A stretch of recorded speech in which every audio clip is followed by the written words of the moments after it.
right. Okay, I have a couple of items for you, all of you at the top. Today, we are announcing the release of $39 billion of American Rescue Plan funds to states, territories, and tribes to address the child care crisis caused by COVID-19. These funds are a critical step to pave the way for a strong economic recovery and a more equitable future.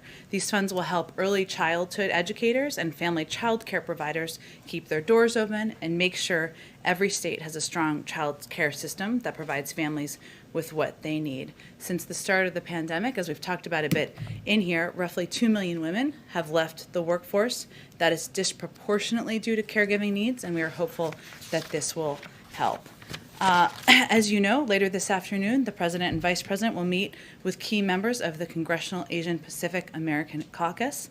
The meeting will broadly focus on their priorities, our shared priorities, I should say, including critical issues such as combating anti-Asian hate, the American Jobs Plan's impact on shared infrastructure priorities, and immigration.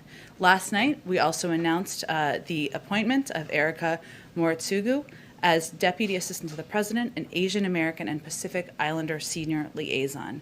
She will bring her experience and expertise to the Biden-Harris administration, where she will be a vital voice to advance the President and the administration's priorities. And we'll have a readout after that meeting, of course, as well. And as you know, the President will be making some brief remarks at the top.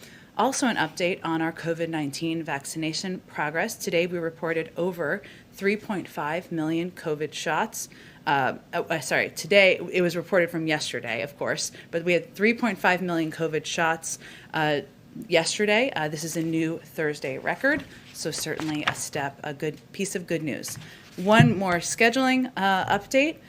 President Biden looks forward to welcoming President Moon of the Republic of Korea to the White House in the second half of May. We're still finalizing the date for that, but this visit, following the recent 2+2 visit to Seoul by Secretaries Blinken and Austin and the National Security Advisor's trilateral meeting in Annapolis, will highlight the ironclad U.S.-South Korea alliance and the long-standing ties and friendships between the people of our two countries. With that, Amr, it's been a week. It's been a lot going on this week, so go ahead. It's not the end of the week. It's not the end. We have more to come. Go ahead. With Prime Minister Suga coming tomorrow, and now you just announced President Moon coming. I guess just looking ahead to both of these visits, what message is the President trying to send? And in a sense, is elevating, particularly with tomorrow's visit, the Japanese Prime Minister, is he sending a message to China by who he's picking first? Well, I think first, the President is looking forward to welcoming the Prime Minister tomorrow, and it is significant that our first bilateral meeting in person is with Japan. It emphasizes our important relationship and all of the cooperative work we have to do together. I will say that, of course, our approach to China and our shared coordination and cooperation on that front will be part of the discussion, as will our joint commitment to the denuclearization of North Korea. Security will be a prominent issue, regional security as well. So I would say these relationships have a range of areas of cooperation. It's an opportunity to discuss those issues in person, and I would anticipate that China will be a part of the discussions. If I could ask just a question on the Russia sanctions today. In statement, the White House noted it reports that Russia encouraged Taliban attacks against U.S. and coalition personnel in Afghanistan. The word report seems to leave some ambiguity. Does the White House believe Russia placed bounties on American troops? Well, I would say first that we felt the reports were enough of a cause of concern that we wanted our intelligence community to look into those reports as a part of this overall assessment. They assessed with low to moderate confidence, as you alluded to, that Russian intelligence officers sought to encourage Taliban attacks against U.S. and coalition personnel in Afghanistan. The reason that they have low to moderate confidence in this judgment is in part because it relies on detainee reporting, and due to the challenging environment, and also due to the challenging operating environment in Afghanistan. So it's challenging to gather this intelligence and this data. I will say that we assess, our intelligence community, I should say, assesses that a General Staff Main Intelligence Director at GRU, also known as Manage Interaction with Individuals in Afghan Criminal Networks. We have high confidence in that assessment, and the involvement of this GRU's unit is consistent with Russia's encouraging attacks against U.S. and coalition personnel in Afghanistan. So while there's low to moderate assessment of these reports, we felt it was important for our intelligence community to look into it, and we, of course, will not stand by and accept the targeting of our personnel by any elements, including a foreign state actor. This information really puts the burden on Russia and the Russian government to explain their engagement here. Go ahead. Jen, given that assessment, does the president have any regrets for how many times he attacked President Trump on the campaign about this issue for not taking action related to the Russian bounties? Well, I'm not going to speak to the previous administration, but I will say that we had enough concern about these reports and about the targeting of our men and women serving, the men and women who are proudly serving around the world, that we wanted our intelligence community to look into it. Now, again, there are several factors that contributed to the low to moderate confidence in the judgment, including the difficulty of the operating environment and, of course, the reliance on detainee reporting. At the same time, we still feel there are questions to be answered by the Russian government. Another on foreign policy. With the Russia decision, with the Afghanistan decision, just trying to get a sense of how the administration operates here. There's still Americans unjustly detained in Russia. I believe there's an American who was kidnapped by a Taliban-aligned group in Afghanistan. What level does the administration look at those hostages, I guess, as they think through broader foreign policy decisions? Do you have a team working on that? Did that play any role in either of these decisions? Well, certainly every relationship we have, even with it when it's adversarial or even when it's not, we raise issues of the detainment of American citizens or even sometimes citizens of our partners and allies around the world through those diplomatic conversations. Typically, those conversations are led by the State Department and officials that are working at the State Department. Typically, we don't read out too much detail because our focus is, of course, on bringing Americans home. Just one more. I think we ask you this every week, but on the refugee cap, we hear a lot of concerns from your allies on Capitol Hill, and I think the big concern is not necessarily right now, when is the president going to sign the directive? It's what are the issues that are holding it up? And I feel like Democratic senators we've spoken to don't have answers to that, even though they say they've reached out to you guys. We don't have answers to that either. Are there actual tangible reasons why this has not been signed yet? Well, I can assure you, and I can assure anyone who has concerns, that the president remains committed to this issue. He is somebody who believes that refugees, that immigrants are the heart and soul of our country, and they have been for decades. And that is why he has proposed, a comprehensive immigration reform bill. That is why he wants to improve the processing of those seeking asylum at the border, and it certainly is an issue he remains committed to. That's why he stated that. But I don't have an update on the timeline of the signing. I didn't ask about the timeline. The reasons, though. What is the holdup here? It remains an issue. The president remains committed to raising the refugee cap, and I can assure anyone who has concerns that remains the case. Go ahead. Jen, the U.S. has been leveling sanctions on Russia for its behavior for years, as you know well. It hasn't deterred them in the past. Why should we expect that these new sanctions will do something that past sanctions have not?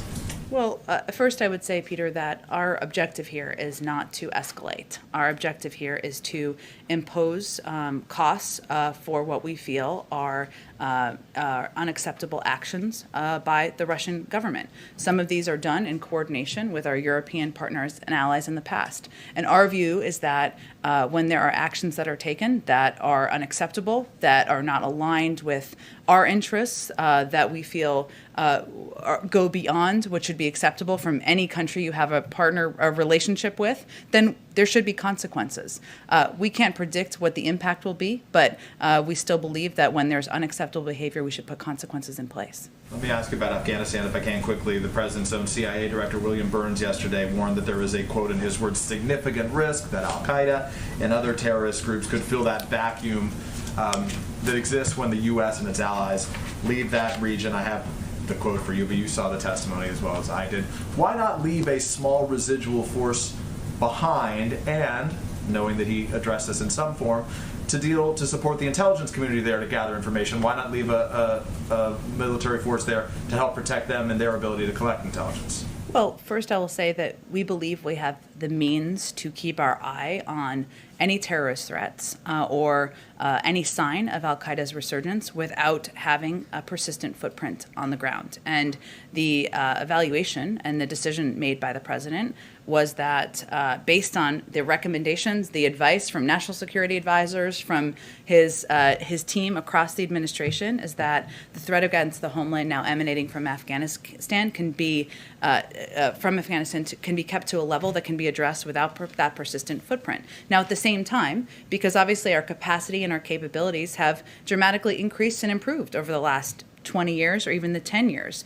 We're going to reposition our counterterrorism capabilities. We'll retain significant assets in the region, as he talked about, over-the-horizon capabilities to counter the potential reemergence of a terrorist threat.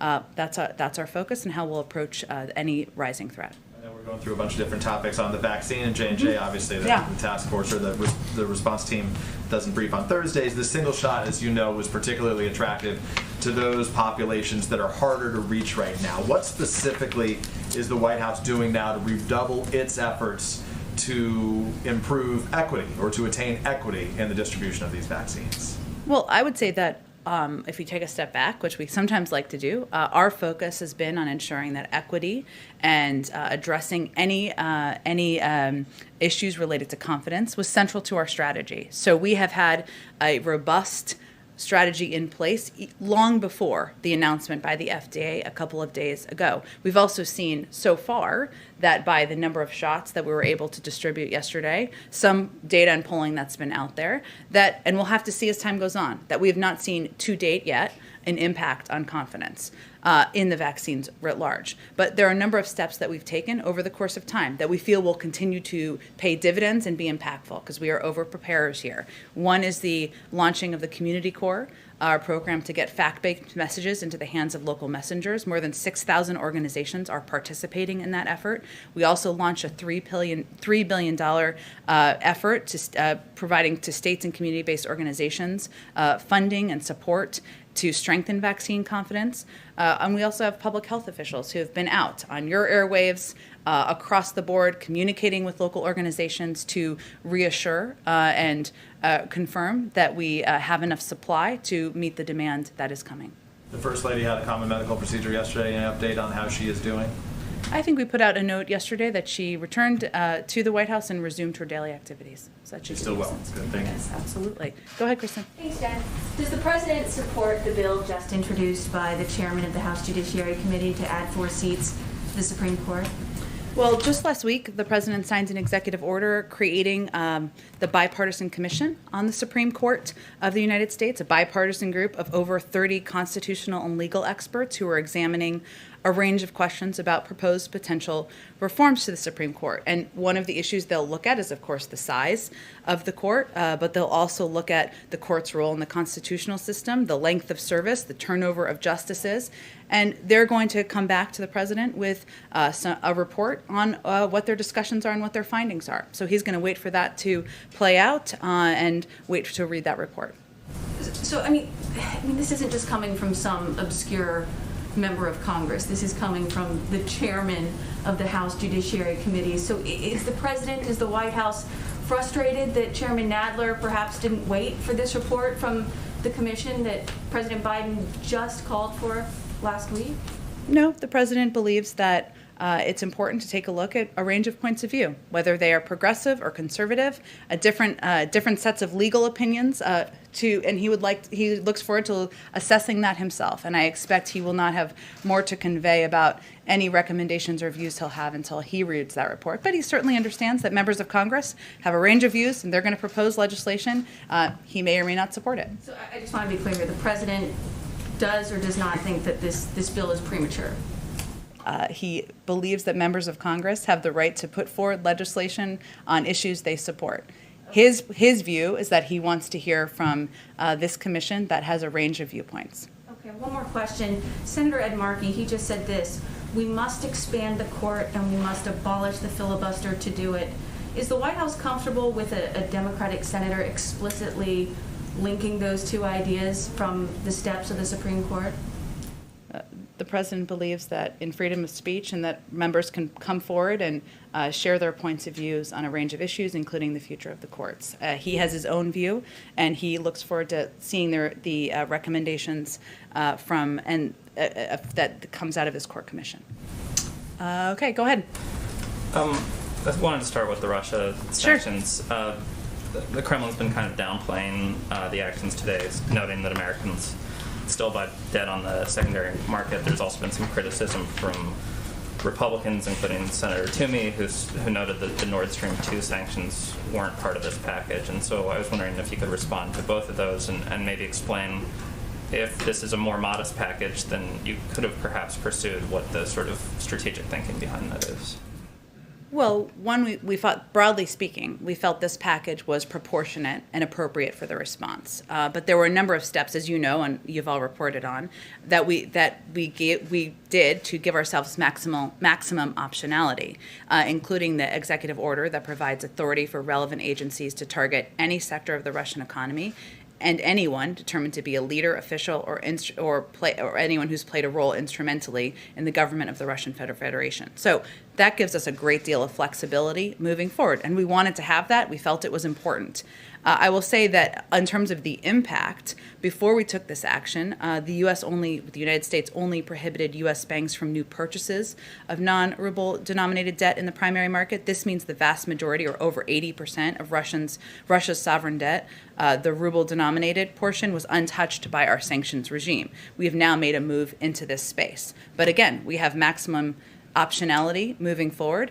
Our hope, though, is that we can move forward with a predictable and a stable relationship. We still felt, and as I said in response to Peter's question, that it's important to respond and put in place consequences to actions that we felt were unacceptable. So Nord Stream, you felt would be disproportionate in response to this, or Nord Stream's on a different track? Can you kind of...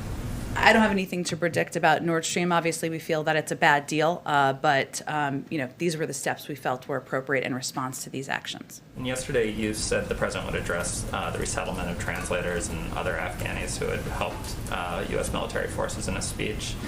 Didn't sound like that made the final cut, so I'm wondering if you have any more details about that, especially considering the sort of immigration loopholes or immigration issues that have been present over the last year because of COVID. Sure, and I'm happy to get you more specific details from our national security team as well. I will say that we will continue to provide and work with Congress to expedite and expand special immigrant visas. We remain committed to working with and helping people who have served alongside and been important partners to our men and women serving on the ground in Afghanistan. And we are, of course, intend to maintain a diplomatic presence there as well to help with that. The last one, yesterday you guys said that you'd keep the temporary scheduling order on fentanyl substitutes. Mm-hmm. Civil rights groups have said that this is counterproductive. It makes it both harder for folks to seek treatment and sort of replicates the war on drug sort of criminal justice system that has been shown to disproportionately impact communities of color. And so I'm wondering if you could explain the decision and respond to some of those concerns. Well, this is a decision, of course, that's made in part, or the recommendations by ONDCP and the Department of Justice. And I would just reiterate that we are committed to avoiding expiration of this legislation, but we also have expressed legitimate concerns related to some components of it, including mandatory minimums. So we're having discussions about that, but we do want to avoid the expiration of this legislation and recognize the role that fentanyl plays. Go ahead, Chef. Thanks. The White House has said over and over again that you want a stable and predictable relationship with Russia. Yeah. But that seems to run completely counter to the way that Russia operates. They try to be unpredictable, and they have been destabilizing in their actions. So is this goal really realistic, to have a stable and predictable relationship with Russia? Well, we feel that has to be our objective, and that part of our objective is to, as you said, have a stable and predictable relationship in order to leave space to pursue areas where we feel there is greater opportunity and also address areas where there might be greater challenge. Now, we're not going to get ahead of what those discussions look like. Obviously, this continues to be a difficult relationship. There are adversarial components of it, but our objective is to move to a place to de-escalate and to move to a place where this is not that escalatory relationship is not a primary focus for the president and this administration. Is there something that the administration plans to do differently than all the other administrations that have been dealing with Russia and have struggled to get that predictable relationship that it would seem that most administrations have been wanting with Russia instead of this adversarial relationship? Is there something different that this administration plans to do? Well, I would say first we're going to be clear with Russia that we will impose consequences when warranted, and that we are not going to hold back when in response to their behavior. At the same time, I think the president's conversation with President Putin and his invitation and a proposal that they have a discussion about areas of mutual agreement, whether that is working together on Iran nuclear negotiations or issues along those lines, gives an indication that we feel we can work together in areas where we agree and continue to make clear areas where we have disagreements. On the issue of the sanctions, Russia has said that makes the idea of a summit, which President Biden had, broached, that makes that less likely to happen. Does the administration still expect to have a summit with Putin? Is that still something that the White House is going to press for? The invitation remains open, and we believe it would be a good step forward in continuing to move forward on a stable, the development of a stable and a predictable relationship. Just really quickly, so on the FDA kind of punted on the decision on J&J. Within 10 days, they're going to talk about that pause. Is the White House frustrated at all that that decision is kind of on hold right now? And that it's going to take 10 more days to decide whether that pause is going to be moved or changed or anything? Well, science moves at the speed of science, and they want to review more data. We believe they are the gold standard. The FDA is the gold standard in the world. Their thorough and transparent approach should give the American public additional confidence in the role they play and the approach the United States takes to the approval of vaccines out on the market. We remain confident that we have the supply needed to meet the demand. Because we are overprepared and oversupplied, we remain confident in that. We've also seen, as I noted at the beginning of the briefing, positive so far in the last 24 to 36 hours, numbers in terms of individuals taking the vaccine. So we believe the FDA, their process to review the data is transparent, it's appropriate, it is the gold standard, and we will look forward to hearing what their outcome is. Go ahead, Tyler. Thanks. Last week, Roberta Jacobson announced that she's leaving. Who is the president's point person now moving forward on the border? Well, first, I would say that Secretary Mayorkas will continue to play a predominant role here. There's different components of this, of course, because one of the things we've talked about is addressing the root causes. Ricardo Zuniga is a special envoy, has a great deal of experience in the region, in the Western Hemisphere. He was named to that position only just a few weeks ago, so he will continue to play a vital role. And of course, the Vice President will continue to play a role in the Northern Triangle as well. A bit more on the vice president's role. Republicans have, over the past few days, been quite critical of the vice president. I've seen that. They need more to do, I think. And what her relationship is the White House suggesting that her diplomatic role is disconnected from the border? How are you guys squaring kind of how you think about that issue? I will say, all respect to you, but this confusion is very perplexing to me, I have to be honest, because the current president, who was the vice president, he ran point on the Northern Triangle when he was vice president. And that's obviously a role that is focused on diplomacy. It's focused on working with these countries, working with these leaders, and the vice president has had a number of those conversations at the leader level and having a discussion about what steps can be taken, whether it's improving the personnel and the approach they each take at the border. We've seen some steps they've taken on that front, or whether it is working with them to determine how we can provide the best assistance to address the root causes over the long term. That's the role that the vice president is playing. That is certainly a significant role. Of course, that's linked because if we don't address the root causes, we will continue to see influxes and large number of migrants coming to the border cycle after cycle, just as we have seen over the last several years. It is not a even a one-woman job. It is a high-level official job, and so Secretary Mayorkas is playing obviously a significant role, overseeing the Border Patrol facilities, overseeing a lot of steps and policy proposals that are coming about the border. The Secretary of Health and Human Services oversees the shelters. This is an interagency process, as it should be and as it has always been. And just one on the J&J vaccine. Yeah. Some White House officials were touting polling data that came out yesterday that showed the pause in the distribution of the J&J vaccine instilled confidence in Americans. New polling has come out today that shows that to be the opposite. Actually, there's some decline in confidence around the J&J vaccine. How do you reconcile those two, and what is the White House doing proactively to try to deal with issues of vaccine hesitancy? Well, first, to be clear, I think the poll you're referencing from yesterday was measuring vaccine confidence writ large in all of the vaccines. And I think the poll today, if I'm correct, but correct me if I'm wrong here, was related specifically only to Johnson & Johnson, which are slightly different. So there's a little apples and oranges. Some White House officials were touting that data yesterday on Twitter about pointing to it, saying, look, the pause was a good thing given this data. So I think... Correct, which is what the poll said. What I'm conveying is they were not measuring the same thing, which is, I think, important for people to understand. Our focus is on ensuring we get shots in the arms of every adult American. And we have enough Moderna and Pfizer vaccine to do that. We will.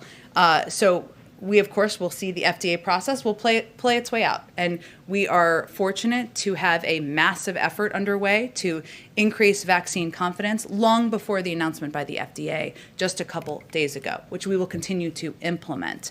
But I think it was touted in part because we want to ensure Americans understand and show Americans do understand so far that they can remain confident in the efficacy and the safety of the vaccines out there in the market that are currently being distributed with the FDA emergency approval. Just two quick ones. Do you think that Secretary Becerra will be making a briefing room appearance at any point? I know a lot of the cabinet secretaries have come in. As you said, he has a big role in what's going on with the care of migrant children. Will we have an opportunity to ask him questions about other cabinet secretaries? Absolutely. We haven't had all of the secretaries, as you know, here, and we hope to get them all in here in the coming weeks. And then one more quick one. Is the administration still planning to roll out the second part of the infrastructure, the American Families Plan, this month? That is our intention. No changes on that front? Nope. That's our intention. Go ahead, Jeff. Jen, a couple more follow-ups on Russia. Sure. Does the White House and the U.S. intelligence community have a better sense now of what the impact of the SolarWinds attack was on the U.S. government? What did the Russians steal? What was the broad impact? We do have a little bit of a better understanding, I should say. So we know, that the compromise of the SolarWinds software supply chain gave it the ability to spy on or potentially disrupt more than 16,000 computer systems worldwide. The scope and the scale of that is obviously significant and national security and public safety concern, particularly given Russia's history of reckless behavior in cyberspace and what they could have done had we not caught it and tried to address the issue. So there may be more than that, Jeff, and I'm happy to connect you with one of our cyber experts directly if that would be useful to you. Okay, yeah, that'd be great. Sure. Apropos that, something else that was included in the sanctions today were 5 Russian cybersecurity firms. Mm-hmm. Can you give a sense to us of why those firms were chosen and what they did to the United States? Well, I would say the firms, let me see, I probably have more specifics on this here, Jeff, one moment. If not, I can also get you connected with our cyber experts on exactly that question. I mean, obviously, the individuals who were and the companies who were designated through our announcement this morning had a direct involvement in hacking, and that was the reason for designating and taking the actions we took. But let me connect you with a cyber expert so you can get more specific detail. Okay. And just one follow-up on Justin's question about Nord Stream. Yeah. Nord Stream had been, we understand, approved to be one of the sanctions. Did Chancellor Merkel advocate for that to be left off the list? Can you give any sense of why it didn't end up being part of the sanctions today? I don't have any more detail on that. Understand the question. I would just convey that obviously if there's additional actions taken, we certainly preserve the option of putting additional actions in place, and it doesn't mean that we won't have more. But I don't have any more detail to project to you about any considerations about what sanctions were or were not finalized. And one other topic completely. Next week is the Earth Day Climate Change Summit. Yeah. Can you give us any sort of a preview on your plans to release the U.S. target for emissions cuts by 2030? When can we expect to see that? I understand the question too. It's going to be a full week next week. Let me see if we can get you some more previewing by tomorrow. We're still finalizing all of the specifics, so I just don't have anything to provide to you at this moment.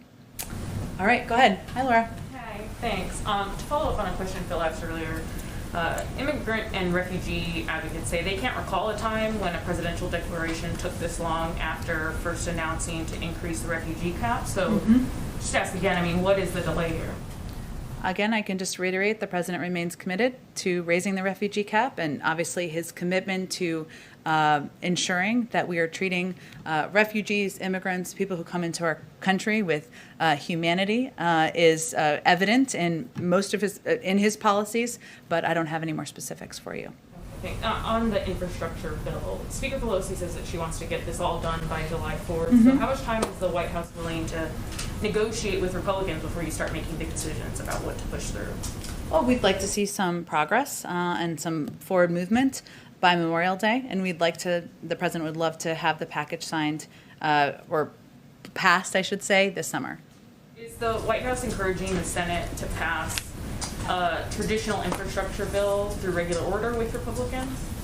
Well, we certainly believe there should be agreement. There is agreement on a number of components. We've been encouraged by many of the conversations that we've had to date. We look forward to hearing alternate ideas or different ideas as they come forward, and there should be an opportunity for that. We're also quite open to what path this takes. We're not going to predetermine whether it has to all happen in one big package. There are different components that could move forward, certainly on their own, and right now is the time where members and their staff and committee staff are doing the hard work of determining where there's agreement and how what vehicles pieces can move forward through. Senator Coons was saying, today that pass something with Republicans maybe on traditional infrastructure, roads, bridges, et cetera, and then everything else could go in a reconciliation bill. So you guys are open to that? Well, that's Senator Coons' point of view, which, of course, we certainly respect. He's a friend of the president's, but there are a range of views on the Hill, as you well know, Laura, about how this should move forward and what the size of the package should be and what components should go together. We'll let that all work itself through. Go ahead, Hans. Does the president think that young women ages 18 to 26 should register for the draft? I'll have to talk to him about that, Hans. It's an interesting question. Well, I mean, today the Justice Department walked back and said that they weren't going to join a suit that challenged the constitutionality of that. So I'm just wondering what the president's position is. Does he think that everyone should register for the draft? I'm happy to talk to him about it, and I'll take a look at the Department of Justice case as well. Go ahead. Thank you. The Border Patrol agents have been shifted in recent weeks from the northern border, the Canadian border, to the Mexican border. Yep. And we've seen complaints about shortages at the northern border. How many agents are going to be diverted ultimately, and can they maintain security along that rather long northern border? Well, I'm sure that is assessed as they are making changes or shifting resources. I would certainly point you to the Department of Homeland Security for specifics about the movement of Border Patrol agents. And some of your own administration's immigration officials, have said that some migrant families are, in their words, self-separating at the border and sending their kids across alone. because they know that unaccompanied minors are not going to be turned away. Is it time to rethink that policy because of these unintended consequences and the way people are kind of taking advantage of it? Well, you're right, Todd. That certainly is an unintended consequence, and we have been clear, and we have continued to convey the message that our border is not open. That is a treacherous journey, and even as families are doing that, a number of these kids are still in taking a very dangerous journey, even for a shorter period of time or distance, I guess I should say. But I don't have any. I don't think we have any intention to rethink our approach to treating kids humanely and ensuring that they are safe when they cross the border.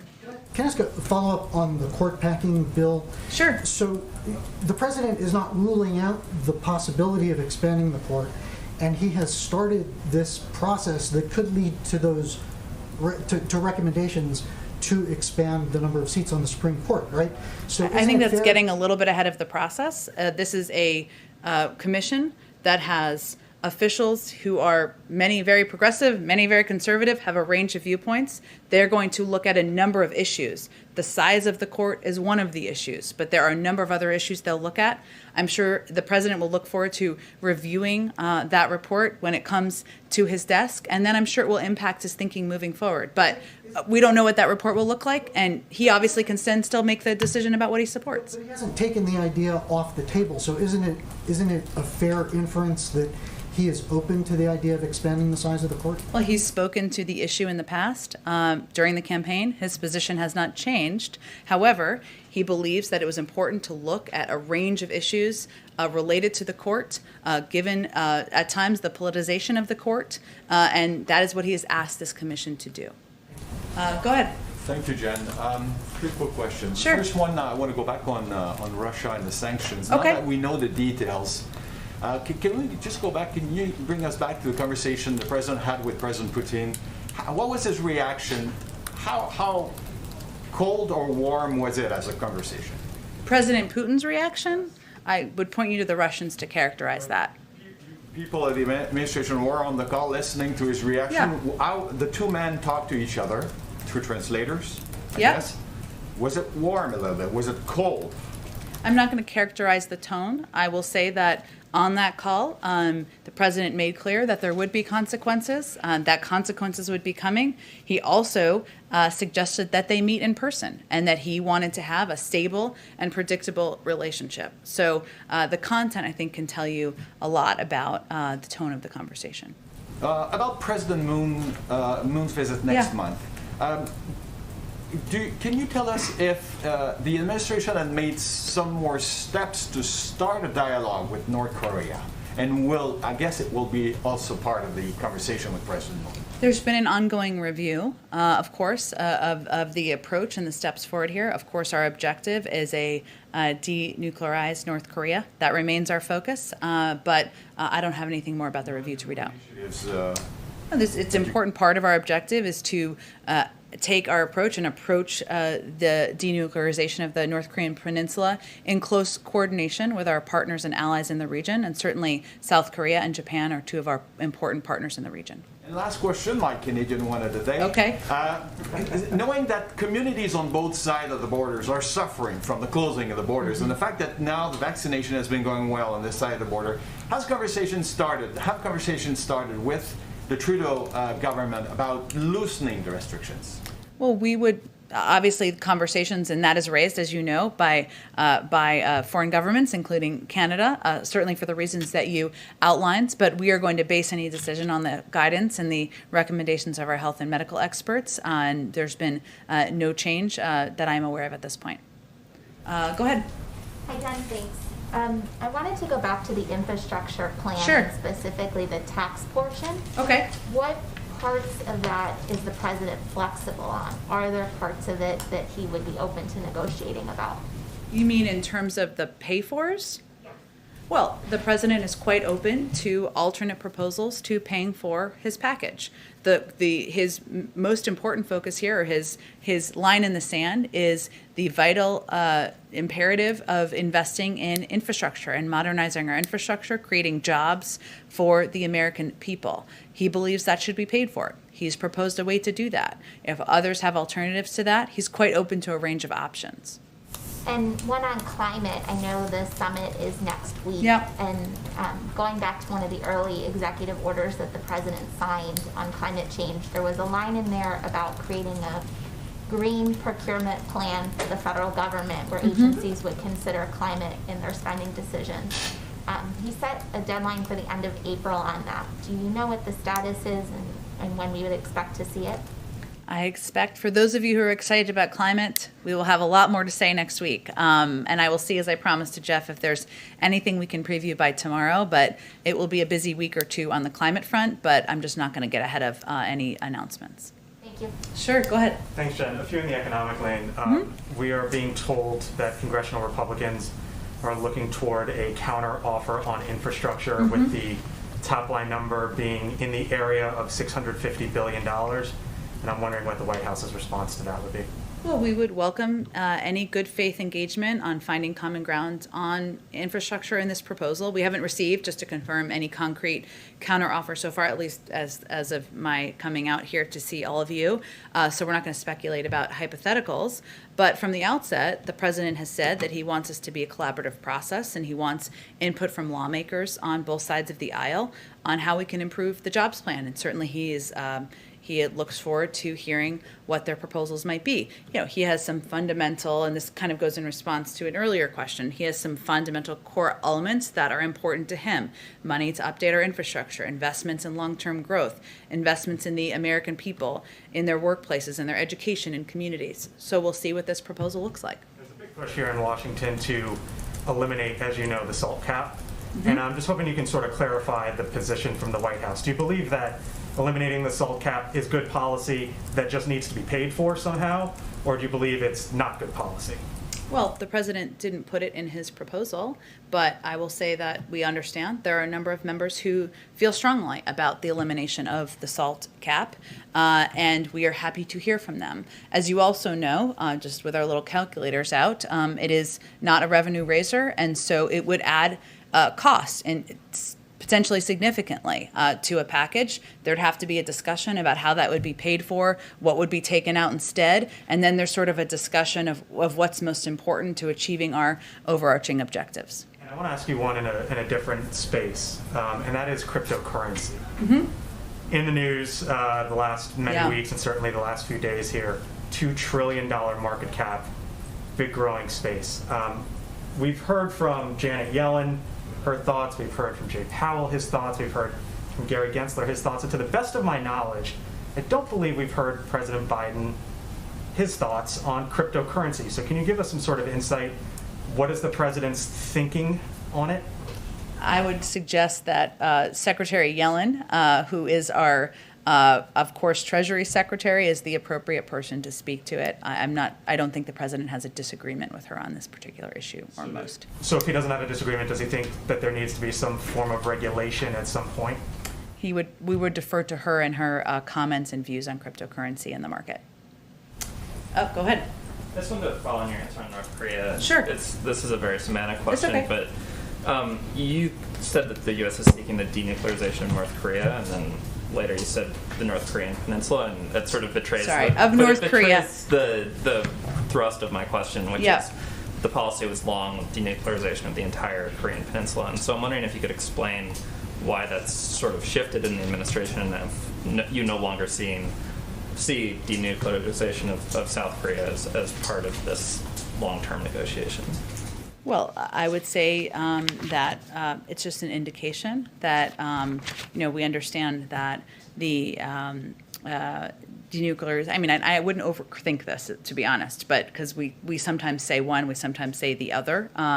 But we understand the intentions of the North Korean leadership are ones that we have concerns about, and that certainly is a factor. Yes. A couple last thoughts. As it relates to the expanding the court discussion, Nancy Pelosi, we heard her say she wouldn't bring that proposal to the floor. Did the president speak to Speaker Pelosi in advance of her making those comments? I don't have any calls to read out. I think the president's been pretty, he's spoken about his views, and obviously he announced the commission publicly last week. And as it relates to his views as a senator, his view was, he was speaking of President Roosevelt then, who wanted to expand the court by 6 seats. He said it was a, quote, boneheaded idea. Does he still believe it's a boneheaded idea? Well, the president feels that it's important to take a look at a range of issues related to the courts. And I think that's an indication that he's seen the impact in recent years, and it's time to take a fresh and clear look at a range of issues. The size is one of them, but so is the length of service, the case selection rules and practices. The last question is on the vaccine. Just one other thing. We heard with J&J now out of commission for the near term, at least for these next 10 days or however long it would be. The White House says that they will have enough doses for every American who wants it by the end of July, I think was the latest.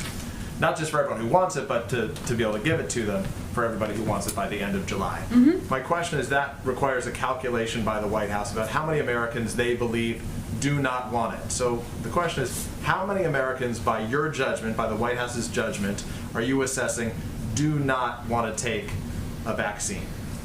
Well, I would say, let me try to answer this question. I think this is going to get to your heart of your question here, is when we say we are confident we're going to have supply for all eligible populations who want it, that means that by the end of May, for about 80% of the population, by the end of July, about 90% of the population. We also recognize, and as you guys have reported on, that there are populations in the country that are going to be hesitant or going to be reluctant to get the vaccine.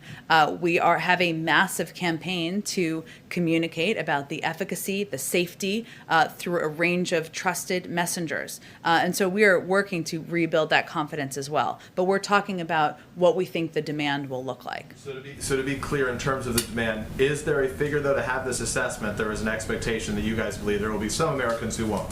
Where do you set that number right now? Obviously, you're trying to overcome it.